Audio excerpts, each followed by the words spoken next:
امام علی علیہ السلام کی خدمت میں ایک شخص آیا اور دستے ادب کو جوڑ کے عرض کرنے لگا، یا علی، روح کیا ہے؟ بس یہ کہنا تھا تو امام علی علیہ السلام نے فرمایا، اے شخص، روح اللہ کا امر ہے۔ تو اس نے کہا، یا علی، کیسا امر؟ امام علی علیہ السلام نے فرمایا، روح اللہ کی دی گئی اس طاقت کو کہتے ہیں جو انسان کو خود مختار بنائے۔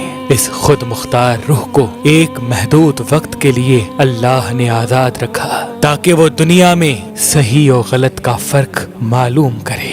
روح کو اللہ نے 7 چیزوں سے خلق کیا: رہ، بیاہ، حلم، حیا، حرا اور دہم۔ روح کی غذا ویسے ہے جیسے جسم کی غذا ہے۔ اللہ نے جسم کو زمین کی مٹی سے بنایا، تبھی جسم کی غذا زمین میں پوشیدہ کی، اور روح کو آسمان میں خلق کیا، تبھی روح کی غذا آسمان میں پوشیدہ کی، اور اسی روح کی غذا کو انسان تک پہنچانے کے لیے اللہ نے انبیاء اور اولیاء کو منتخب کیا تاکہ وہ علم انسان کی روح تک پہنچا سکے اور انسان کی روح تازہ اور طاقتور ہو سکے۔ یاد رکھنا، انسان کا جسم جو دیکھتا، چھوتا، سنتا، چکھتا، سمجھتا ہے، اس کے پسے پشت اللہ کی وہ طاقت ہے جس کو روح کہتے ہیں۔ جب وہ طاقت جسم سے الگ ہو جاتی ہے تو جسم پڑی کا پڑا رہتا ہے، لیکن اس میں وہ قوت نہیں رہتی جو انسان میں پہلے موجود تھی۔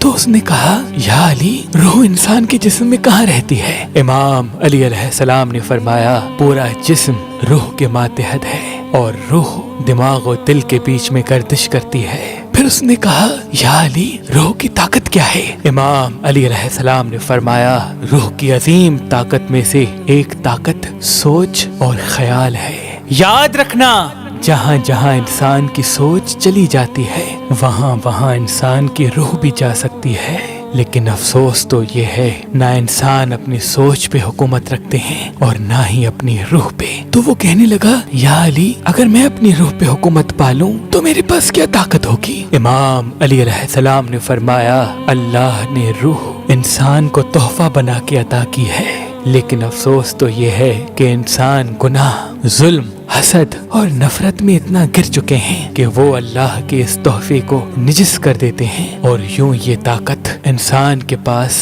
آلودہ ہو جاتی ہے۔ جو انسان کامل بن جاتا ہے اس کی روح پہ اس کا اختیار ہوتا ہے، اس کی سوچ جہاں جہاں تک جاتی ہے، کائنات کی ہر خلقت تک اس کا روح پہنچ جاتا ہے، اور یوں یہ کائنات اس کی اور وہ اس کائنات کا بن جاتا ہے۔ تو اس نے کہا، یا علی، میں اپنی روح کو پاک کرنا چاہتا ہوں، اپنے آپ کو پانا چاہتا ہوں۔ امام علی علیہ السلام نے فرمایا، اپنے وجود کو گناہوں سے بچا لو، ظلم سے بچا لو، نفرت سے بچا لو، حسد سے بچا لو، تکبر سے بچا لو۔ جب تم گناہوں کی دلدل سے نکلنا شروع ہو جاؤ گے، اپنے وجود سے دوسروں کو فائدہ دینا اپنا فرض اول بنا لو گے، تو تمہاری روح کی طاقت تمہارے اختیار میں ہونا شروع ہو جائے گی، اور یوں یہ کائنات تمہارے حکم کو ترسے گی، اور یوں یہ کائنات تمہارے حکم کو ترسے گی، اور یوں یہ کائنات تمہارے حکم کو ترسے گی۔